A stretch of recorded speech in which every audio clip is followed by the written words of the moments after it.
नमस्कार दोस्तों, स्वागत है आपका हमारे चैनल में। आज के वीडियो में क्लास 9 और क्लास 9 का चैप्टर 5 है। चैप्टर का नाम है जीवन की मौलिक इकाई। इसे इंग्लिश में बोलेंगे the fundamental unit of life. अगर आप क्लास 9 में पढ़ रहे हैं तो यह वीडियो आपके लिए इंपॉर्टेंट है। अगर आप हिंदी मीडियम में पढ़ रहे हैं तो भी वीडियो इंपॉर्टेंट है। आपके बोर्ड एग्जाम के लिए, आपके नॉलेज के लिए दोनों इंपॉर्टेंट होगा, दोनों तरीके से। यह हमारा जो है पार्ट 11 होगा। अगर आप हमारा पार्ट 1 से लेकर पार्ट 10 तक नहीं देखे हैं तो अवश्य देखें, जिसमें हम सारे टॉपिक को कवर किए हैं। वो लाइसोसोम हो या माइटोकॉन्ड्रिया हो या फिर गोल्जी उपकरण हो, इसी प्रकार से प्लेस्टिड हो, सारे बहुत ही अच्छे से कंप्लीट किए। लाइन बाय लाइन इजी भाषा में सारे क्वेश्चन, क्वेरी और सारे वर्ड को एक्सप्लेन किए हैं। आपको देखेंगे तो आपको बहुत कुछ सीखने को मिलेगा। जो व्यक्ति अगर शुरू से 1 तक सारे पार्ट वाइज देखता है तो उसको बहुत अच्छे से चैप्टर कंप्लीट होगा। वो जीवन में नहीं भूलेगा। इससे कोई भी क्वेश्चन आएगा उसका 100% सही होगा। वो MCQ हो, लॉन्ग आंसर हो, शॉर्ट आंसर हो, किसी भी प्रकार से क्वेश्चन पूछा जाएगा उसका बहुत अच्छे से कंप्लीट होगा। बेशर्ते एक से अगर 2 बार वो अच्छे से रीड कर लेगा तो उसका और बहुत अच्छे से कंप्लीट हो जाएगा। तो आज हमारा पार्ट 11 है, जिसमें हम कोशिका विभाजन के बारे में देखेंगे। तो कोशिका विभाजन जिसे हम कहते हैं क्या, तो कोशिका विभाजन को कहते हैं सेल डिवीजन। तो आज हम सेल डिवीजन देखेंगे। इसके बाद हमारा ये चैप्टर थ्योरी एंड हो जाएगा। उसके बाद हम लोग लाएंगे क्विक रिकैप कि हमने क्या सीखा और क्वेश्चन आंसर, फिर ये चैप्टर कंप्लीट होगा। यानी कि आज हमारा ये 11 पार्ट है, ये पार्ट 12 में हमारा पूरा का पूरा ये खत्म हो जाएगा। फिर नेक्स्ट चैप्टर स्टार्ट करेंगे। ये बायोलॉजी साइंस के विज्ञान के अंतर्गत आने वाला टॉपिक था। तो इस प्रकार से अगर वीडियो अच्छे लगते हैं तो हमारे कमेंट में आपको सजेशन देना है कि कौन सा चैप्टर पढ़ना है, वो आप कमेंट करके बताएंगे। और आपको वीडियो कैसा लगा, आपको वीडियो किस प्रकार से पढ़ना चाहिए, हमको किस प्रकार से बनाना चाहिए, जो भी आपके मन में डाउट है, क्वेरी है, आप पूछिए। तो चलिए हम लोग स्टार्ट करते हैं कोशिका विभाजन से। इससे पहले आपको बता दें कि एक ये न्यू बुक है जिसका न्यू प्रिंट हुआ है 2025-26। आपका ये है से बोर्ड के लिए इम्पोर्टेंट होगा। कोशिका का मतलब होता है सेल, इसे कोशिका कहते हैं। और विभाजन का मतलब होता है डिवीजन। तो हम यहाँ पढ़ने वाले हैं कोशिका विभाजन, दैट मीन्स कोशिका, जैसे सेल डिवीजन आप बोलेंगे। तो विभाजन का मतलब डिवीजन, जो 1 से बन जाएगी 2 और 2 से बनेगी 4, इस प्रकार से इसे ही बोलते हैं डिवीजन। और किसका डिवीजन? कोशिका सेल का। तो कोशिका क्या करती है? अपने आप को जन्म करती है, रिप्रोड्यूस करती है। 1 सेल से ये 2 बनेगी, फिर 2 से ये 4 बनेगी, 4 से ये 8 बनेगी। इस प्रकार से इसका डिवीजन होता है। इसी प्रकार से इसमें पढ़ेंगे कोशिका विभाजन, जिसे हम बोलते हैं क्या? Cell division. तो इस वर्ड को समझे। अब हम लोग आगे समझते हैं। जीवधारियों का मतलब होता है मेमल्स, जो बच्चे जन्म देते हैं या फिर मिल्क प्रोड्यूस करते हैं। दुधारू एनिमल को हम लोग जीवधारी कहते हैं। तो हम लोग क्या है? जीवधारी है, हम लोग में जीव है। इस प्रकार से जीवधारी में वृद्धि हेतु नई कोशिकाएं बनती है। तो बोल रहा है कि हम लोग में वृद्धि हेतु नई कोशिकाएं बनती रहती है। तो बहुत ही इंपॉर्टेंट है। हजारों मिलियन कोशिकाएं एक दिन में मरती है और हजारों नए कोशिकाएं बनती है बॉडी में। और हमारे एक मनुष्य में और प्लांट्स में अरबों खरबों मिलियन सेल है। और अमीबा में एक सेल है और वो खाना एक ही सेल से खाता है, पचाता भी है, सांस भी लेता है, बच्चे भी जन्म देता है, रिप्रोड्यूस भी करता है, सारे तरीके से कर रहा है। तो जीवधारियों में वृद्धि हेतु कोशिका विभाजन बहुत ही जरूरी है। यानी कि एक कोशिका से 2 कोशिका कैसे बना? तो कोशिका अपने आप को डिवाइड कर लिया। यानी ये बोला कि जीवधारियों में वृद्धि हेतु नई कोशिकाएं बनती है। मोस्ट इंपॉर्टेंट, नई कोशिका क्यों बनती है? आपसे क्वेश्चन पूछा जाएगा कि कोशिका विभाजन क्यों इंपॉर्टेंट है, क्यों होता है, क्यों जरूरी है? तो बोलेंगे वृद्धि के लिए। वृद्धि का मतलब होता है डेवलपमेंट, इंक्रीज के लिए। एक बच्चा जन्म लेता है तो धीरे धीरे वो बहुत बड़ा हो जाता है। तो इस प्रकार से हम समझ पा रहे हैं कि डेवलपमेंट के लिए, इंक्रीजमेंट के लिए, वृद्धि के लिए कोशिका विभाजन बहुत ही जरूरी है। और कोशिका अपने आप को डिवाइड कर लेती है उसको रिपेयर करने के लिए बढ़ने।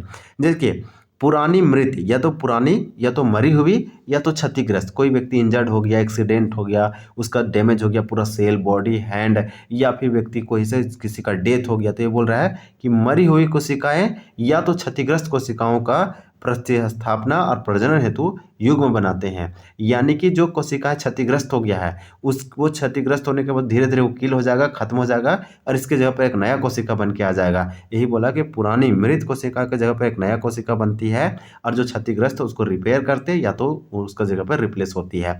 और प्रतिस्थापना का मतलब होता है चेंज होना, उसके स्थान पर एक नया कोशिका आ जाना। और प्रजनन, प्रजनन का मतलब होता है रिप्रोडक्शन।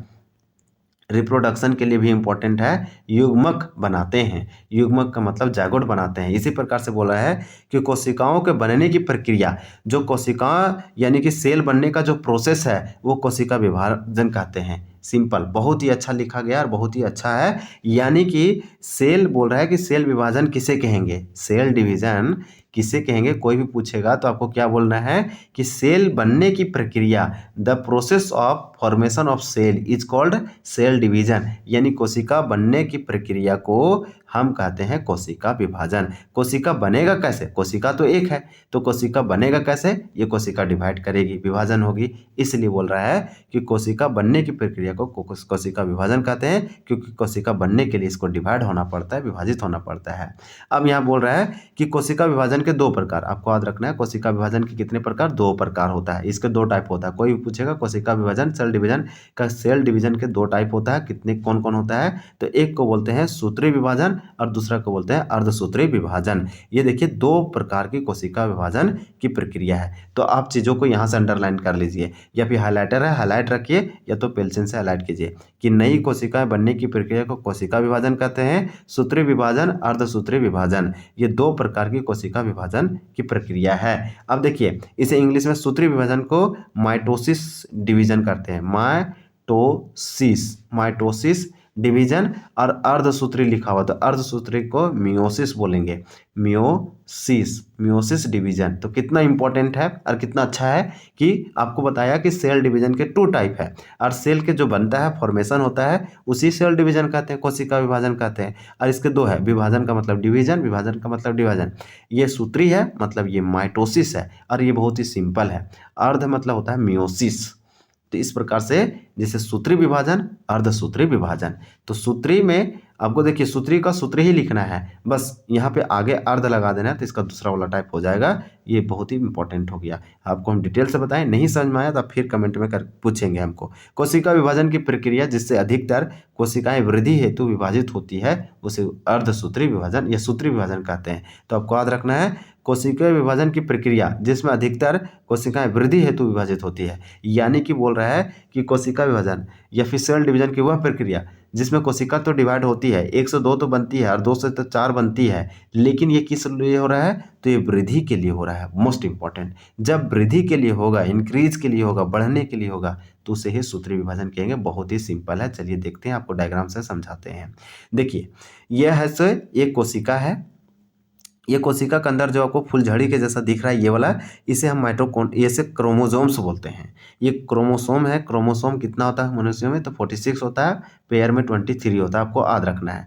तो देखिए गुणसूत्र है, इसे गुणसूत्र कहते हैं और इंग्लिश में क्रोमोसोम कहते हैं। तो इस प्रकार से क्रोमोसोम कितना है, तो जोड़ा में 23 जोड़ी है, अब पेयर में से बोलते हैं, और नंबर में 46 है मनुष्यों में। इस प्रकार से गुणसूत्र आपको ये जो दिख रहा है ये गुणसूत्र है। और ये ऊपर वाला क्या है, तो ये मृत कोशिका है, मरा हुआ है। तो इस प्रकार से बोल रहा है कि ये डिवाइड हुआ और डिवाइड होकर दो पार्ट में डिवाइड हो गया, दो बन गया। तो देखिए किस प्रकार से आपने आपको मृत कोशिका डिवाइड करके दो कोशिका बनाया, और ये डॉटर वाला कोशिका कहलाया। यानी कि ये माँ थी, ये मदर थी, और ये डॉटर यानी कि ये बेटा या बेटी थी, जो कि दो बना, एक कोशिका से डिवाइड होके दो बना, जिसे हम संतति कोशिका कहेंगे। इसके अंदर देखिए गुणसूत्र, देखिए आपको दिख रहा होगा गुणसूत्र, जो कि क्रोमोसोम है। यहाँ गुणसूत्र सब सारे चिपका हुआ था, एक टूट के यहाँ पे आया, एक यहाँ आया, एक से इसका आया और एक से इसका आया। इस प्रकार से ये कहलाया गुणसूत्र। गुणसूत्र तो दोनों में रहा, लेकिन यही वाला अलग अलग होके आ गया इसमें। ये संतति कोशिका थे, ये मातृ कोशिका थी। दैट मीन्स ये तो मातृ कोशिका मतलब माँ वाली थी, अरे इसके डॉटर ये बेटी वाली थी। इस प्रकार से आपको याद रखना है। इसे ही बोलते हैं समसूत्री विभाजन। दैट मीन्स इसे माइटोसिस डिवीजन बोलेंगे, माइटोसिस डिवीजन बोलेंगे। अब हम लोग पढ़ते हैं और इसके बारे में, ये क्यों होता है। तो ये सिंपल वृद्धि के लिए होता है, ये ज़्यादा कॉम्प्लेक्स नहीं, बहुत ही सिंपल है। वृद्धि के लिए मतलब डेवलपमेंट के लिए होता है, इंक्रीज के लिए होता है।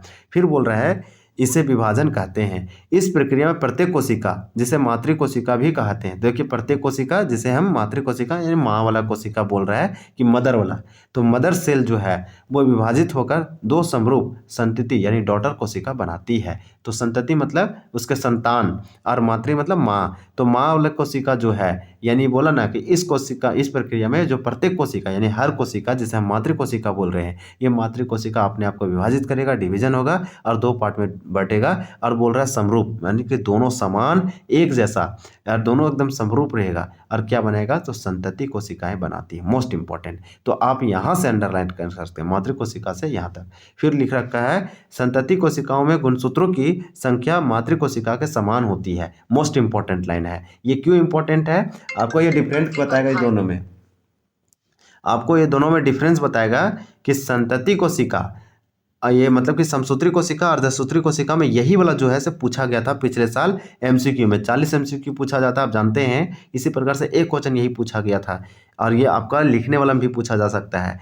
तो समसूत्री अर्धसूत्री में जब डिफरेंस पूछा जाएगा तो आपको यही वाला लगाना है। और जानते हैं ये आने वाले एग्जामों में आपका जब क्वेश्चन, इस चैप्टर का हम क्वेश्चन आंसर करेंगे तो उसमें ये क्वेश्चन दिया गया है, तो आपको ये याद रखना है। संतति कोशिका का मतलब है कि जो बेटी है, मातृ कोशिका का जो समरूप बना, तो संतति कोशिकाओं में जो गुणसूत्रों की संख्या थी वो मातृ कोशिकाओं के समान होती है। दैट मीन्स, चलिए इसको समझते हैं मैप से। देखिए ये है मातृ कोशिका, और ये बना है संतति कोशिका। तो मान लीजिए यहाँ जो क्रोमोसोम है 46 है, तो ये जब विभाजित हुआ तो इसमें यहाँ भी 46 क्रोमोसोम था। तो यानी कि जब क्रोमोसोम मातृ कोशिका से ये संतति कोशिका में समान रहेगा, इसे बोलेंगे समसूत्री कोशिका विभाजन। समसूत्री कोशिका विभाजन याद रखेंगे आप, इसको भूलना नहीं है। समसूत्री को इंग्लिश में बोलते हैं माइटोसिस डिवीजन। माइटोसिस डिवीजन, इसमें क्या होता है, अगर मान लीजिए क्रोमोसोम की संख्या यहाँ पे 4 है तो यहाँ भी 4 है, यहाँ 46 है तो यहाँ भी 46 है, सेम रहेगा क्रोमोसोम की संख्या। यही इसका खासियत है, यही मोस्ट इंपॉर्टेंट है। ये तो साफ साफ लिख रखा है कि जो बेटी वाली है यानी डॉटर सेल है, ये संतति कोशिका है, उसकी गुणसूत्र है उसकी माँ वाली गुणसूत्र के समान था, जितना माँ उतनी बेटी। यह जीवों में वृद्धि ऊतकों के मरम्मत की सहायता, यानी किसी व्यक्ति को इंजर्ड हो गया, एक्सीडेंट हो गया, तो वो कोशिका हाथ फिर ठीक हो जाता है। किसी को हाथ में चोट लगता है, बर्न होता है, तो धीरे धीरे वो ठीक हो जाता है। तो बोल रहा मरम्मत यानी रिपेयर, डैमेज हुआ रिपेयर करने के लिए बहुत ही इंपॉर्टेंट है। फिर लिखा कि जंतुओं और पौधों के प्रजनन अंगों और ऊतकों की विशेष कोशिकाएं विभाजित होकर युग्मक बनाती है, जो निषेचन के पश्चात संतति निर्माण करते हैं। तो बोल रहा है कि जो जंतु है, जंतु का देखिए जी जंतु का मतलब होता है एनिमल्स, और पेड़ पौधों का मतलब होता है प्लांट्स। ये बोल रहा है जब ये प्रजनन करते हैं या फिर प्रजनन जो अंग है, तो जी जंतु में तो प्रजनन अंग होता है, इसे बोलते हैं रिप्रोडक्टिव ऑर्गेन, और पौधों में भी रिप्रोडक्टिव ऑर्गन होता है। अथवा ऊतकों के विशेष कोशिकाएं विभाजित होकर क्या बनाता है, तो युग्मक बनाता है, इसे जायगोट बोलते हैं। जो निषेचन के लिए, निषेचन मतलब होता है फर्टिलाइजेशन, तो जो निषेचन के लिए, यानी कि एक प्रकार से आप ऐसे समझ सकते हैं, निषेचन कहने का मतलब ये हो गया कि ये एग है जो कि किसकी वाली है, तो फीमेल या गर्भ की है, और ये स्पर्म जो है से मेल का है। ये दोनों आपस होकर फ्यूज करके एक बनाएगा, निषेचन होगा। तो यही बोला कि युग्मक बनाएगा और संतति निर्माण करती है, यानी कि बेटी का निर्माण करती है, डॉटर का। यह एक अलग प्रकार का विभाजन है। देखिए ये अलग प्रकार का विभाजन है जिसे अर्धसूत्रण कहते हैं। अर्धसूत्रण विभाजन को कहते हैं मियोसिस। आपको याद रखना है, ये मियोसिस डिवीजन है। तो इस प्रकार से मियोसिस डिवीजन क्या होता है आपको समझ में आ गया होगा। ये बहुत ही थोड़ा सा डिफरेंट और बहुत ही कॉम्प्लेक्स है, क्योंकि ये समसूत्री नहीं है, ये अर्धसूत्री है, जिसमें क्रमशः 2 विभाजन होते हैं। देखिए इसमें कितना विभाजन होता है, 2 विभाजन होता है। अर्धसूत्री में 2 विभाजन होगा, और जबकि समसूत्री में एक ही विभाजन होगा। और पूरा का पूरा कोशिका विभाजन के 2 प्रकार है, और हम दूसरा वाला पढ़ रहे हैं अर्धसूत्री वाला। इसमें समान क्रोमोजोम नहीं रहेगा। माँ वाला में क्रोमोजोम 46 है, तो यहाँ आते आते घट जाएगा, इसको आपको याद रखना है। जब कोशिकाएं अर्धसूत्रण द्वारा विभाजित होती है तो इसमें 2 की जगह 4 नई कोशिकाएं बनती है, यानी कि यहाँ पे एक कोशिका की जगह पर यहाँ पे 2 नहीं बनने वाला है, यहाँ पे 4 बनने वाला है। मोस्ट इंपॉर्टेंट है, ये वाला आपको समझ में आ गया होगा। यानी कि आपको यहाँ पे बोलना चाह रहा है कि जब कोशिका अर्धसूत्रण में विभाजित होगा, यानी इस मेथड से जब होगा, मियोसिस मेथड से जब कोशिका डिवीजन होगा, इसका डिवीजन होगा, विभाजन होगा, तो बोल रहा है अर्धसूत्रण द्वारा विभाजित होने वाली कोशिकाएं जब होती है तो इसमें 2 की जगह 4 नई कोशिकाएं बनती है। यही वाला आपको अंडरलाइन करके रखना है और पढ़ना है, और इसको एकदम तोड़ मोड़ के समझ के रखना है, कभी आपको भूलना नहीं है जीवन टाइम। इस प्रकार से नई कोशिकाओं में मातृ कोशिकाओं की तुलना में गुणसूत्रों की संख्या आधी होती है। तो हम बताएं कि माँ है, और माँ वाला से जब जैसे 4 बनेगा तो कोशिका कोशिका विभाजित हो गया, या अगर यहाँ क्रोमोसोम गुणसूत्र जो है 46 है तो सब में आधा हो गया, आधा यानी कि 23 23 23। तो इस प्रकार से बताया कि जब नई कोशिकाएं मातृ कोशिकाओं की तुलना में गुणसूत्रों की जो संख्या है वो कम है। किसमें? नई कोशिकाओं में, संतति कोशिकाओं में गुणसूत्र कम हो गया, माँ वाला कोशिका से मदर वाला। तो क्या आप सोच सकते हैं कि संतति कोशिकाओं में गुणसूत्र की संख्या क्यों आधी हो गई? ऐसा क्वेश्चन पूछा गया। देखिए ये है मातृ कोशिका, इसे हम मदर सेल बोलेंगे, और इसे जो आपको दिख रहा है ये पूरा का सेल है, और इसके अंदर जो है गुणसूत्र है, क्रोमोसोम है। देखिए ये बताया था हम लोग के कि अर्धसूत्री विभाजन जो है दो प्रकार का होता है, यानी कि कोशिका विभाजन दो प्रकार का, समसूत्री और अर्धसूत्री। सम और अर्धसूत्री। अब हम आपको बताते हैं कि अर्धसूत्री के भी दो प्रकार, एक होता है विभाजन 1 और एक होता है विभाजन 2। तो यही इसका भी दो प्रकार का इसलिए बोल रखा है कि ये अर्धसूत्री विभाजन 1, अर्धसूत्री विभाजन 2। यहाँ पे क्या बना? 2 बना, और डायरेक्ट ये 2 से यहाँ पे 4 बन गया। इस प्रकार से ये 1 से डायरेक्ट कितना बनता है? तो 4 बनता है। देखिए 1 से ये 4 बना है, इसलिए बोला था कि यहाँ पे जो है मातृ कोशिका से संतति कोशिका 2 नहीं 4 बनता है। यही अर्धसूत्री विभाजन का टाइप है। और क्रोमोसोम घट गया, क्रोमोसोम यहाँ 46 था और यहाँ तक आते आते कितना बच गया? तो 23 बच गया। तो इस प्रकार से हम समझ पाए। तो चलिए इसको आपको याद रखना है। ये हमारा पूरा का पूरा द एंड होता है, और बहुत अच्छे से कंप्लीट किया। आप नहीं बोल सकते, अगर आप अच्छे से वीडियो को देखेंगे ये चैप्टर आपको बहुत अच्छे से क्लियर होगा। अगर कुछ भी नहीं समझ में आया है तो आपको यहाँ बहुत अच्छे से समझ में आएगा। संतति कोशिका क्या होता है? अर्धसूत्री, इसे ही बोलते हैं मियोसिस। मियोसिस डिवीजन 1 और मियोसिस डिवीजन 2, और यही थोड़ा सा कॉम्प्लेक्स होता है। तो देखिए इसका डायग्राम और इसका डायग्राम देखिए, ये देखिए सिंपल है, ये बहुत ही कॉम्प्लेक्स है। तो आपको बहुत ही अच्छा लगा होगा। इस प्रकार से हम पूरा का पूरा बहुत अच्छे से देखें कोशिका विभाजन। इससे पहले वैक्यूल्स राजधानियों के बारे में देखें, जो कि प्लांट और एनिमल दोनों में पाया जा रहा है, लेकिन बेशर्त ये है कि पादप वाला में ये बहुत बड़ा रहता है। जो ये क्या करता है? खाना, तेल, पानी सब स्टोर करता है, एमिनो एसिड ये सब। प्लास्टिड देखे जिसमें क्लोरोफिल पाया जाता है, ये सिर्फ पादप कोशिकाओं में पाया जाता है। ये चारों क्वेश्चन का आंसर देखे थे बहुत अच्छे से। तो अगर आप वीडियो नहीं देखे हैं तो पहले आप जाके वीडियो देखिए सारा एक एक करके। माइटोकॉन्ड्रिया को देखें जिसे बिजली घर बोलते हैं कोशिका का, यानी power house of the cell. फिर लाइसोसोम को देखें जिसे आत्मघाती यानी सुसाइडल बैग कहते हैं। इस प्रकार से हम गोल्गी उपकरण को भी देखे थे। गोल्गी उपकरण क्या है? पैकेजिंग है, वो चीज़ों को पैक करता है। यहाँ से जो है सो हम लोग अगले पार्ट में लाएंगे, यानी आपने क्या सीखा, ये पूरा का पूरा चैप्टर इसके थ्रू रिवाइज करेंगे। आपको यहाँ से बहुत अच्छे से बताएंगे डिटेल से, और फिर अभ्यास क्वेश्चन हम लोग थ्रोली यहाँ पे ऑप्शन में देख लेंगे डायरेक्टली, और फिर इसका MCQ लाएंगे पार्ट 1 और पार्ट 2 करके। तो टोटल 100 MCQ करेंगे। अगर इस चैप्टर से कोई भी आएगा तो वो क्वेश्चन मेरा होगा, यानी हम लोग का होगा, वो सही होगा। किसी भी एग्जाम, नॉलेज और एग्जाम के दोनों, आपका परसेंटेज भी अच्छा आएगा। A+ ग्रेड नहीं आएगा तो आप फिर क्यों पढ़ रहे हैं? आप अच्छे से पढ़िए, ताकि आपका जो है आगे चल के आप नंबर अच्छा रहेगा, तभी तो आप साइंस रखेंगे। तो ये भी इम्पोर्टेंट होता है ना। और अच्छे कॉलेज में एडमिशन होगा। अभी बहुत ही टफ है किसी में एडमिशन लेना। तो इस प्रकार से ये सब आपको आना चाहिए, और ऐसा ही आना चाहिए। आप 2-3 बार बुक को रीड कीजिए, आप सब आंसर खुद से देंगे। तो इस प्रकार से चलिए वीडियो को एंड करते हैं। वीडियो देखने के लिए बहुत बहुत धन्यवाद। जय हिंद।